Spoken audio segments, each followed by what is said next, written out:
écologie intérieure. La juxtaposition de ces deux mots peut paraître étrange, puisque de manière générale, quand on parle d'écologie, on pense plutôt à l'organisation de ce qui se passe à l'extérieur. On va dire de manière assez synthétique, assez simple, que de façon générale, on considère que l'écologie, c'est un ensemble de techniques, de méthodes, pour organiser de manière plus économique, plus respectueuse, les ressources, la nature, notre comportement à l'extérieur. Il y a environ 7 ou 8 ans, avec Sylvie Carlet, qui est la personne avec qui je travaille, avec laquelle j'ai écrit ce magnifique livre, vous pourrez le regarder tout à l'heure, lors d'une conversation amicale, où on discutait justement de ces questions d'écologie, on a soudainement pris conscience l'un et l'autre qu'au fond, pour nous, l'écologie, ce n'était pas du tout une organisation de quelque chose d'extérieur à nous, mais qui nous paraissait intéressant de regarder s'il ne fallait pas d'abord organiser les choses à l'intérieur de nous, faire le ménage, ranger les dossiers, se débarrasser des encombrants, faire de la place, de manière à ensuite pouvoir porter un regard un peu plus clair et peut-être plus autorisé, si j'ose dire, sur le monde à l'extérieur de nous. C'est toujours facile d'imaginer que ça se passe à l'extérieur.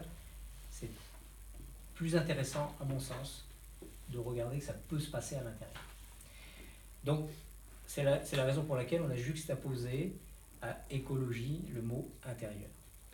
Alors, comment est-ce que ça marche, l'écologie intérieure? Au fond, c'est un peu comme la prose, je pense qu'on en fait tous en permanence, et qu'il suffit simplement, pour comprendre comment marche l'écologie intérieure, de comprendre comment on fonctionne.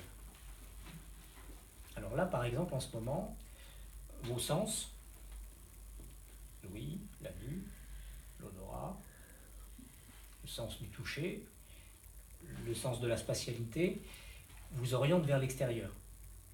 Vous êtes à la pêche d'informations, vous laissez imprégner par des choses que vous entendez, et vous les décodez, vous les comprenez, et en permanence, votre cerveau va essayer de comparer ces informations à celles que vous connaissez déjà.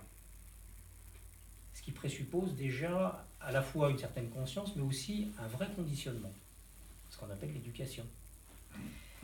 Dans l'écologie intérieure, on va partir évidemment de nos sens, des sens ordinaires. Alors, d'après vous, il y en a combien? Puisqu'on est dans l'interactivité. 5. Les plus optimistes disent 6, avec l'intuition, hein, qui a un sens, je dirais, plus synthétique, mais aussi plus abstrait, qui est plus délicat, et selon les personnes, plus ou moins développé, plus ou moins actif. Alors pour nous, dans l'écologie intérieure, oui, effectivement, il y a 5 sens, on va dire grossiers, qui nous permettent d'appréhender les choses du monde extérieur. Mais en fait, si on y regarde d'un peu plus près, toutes ces informations qui vont être véhiculées par nos sens, elles viennent nourrir un espace intérieur.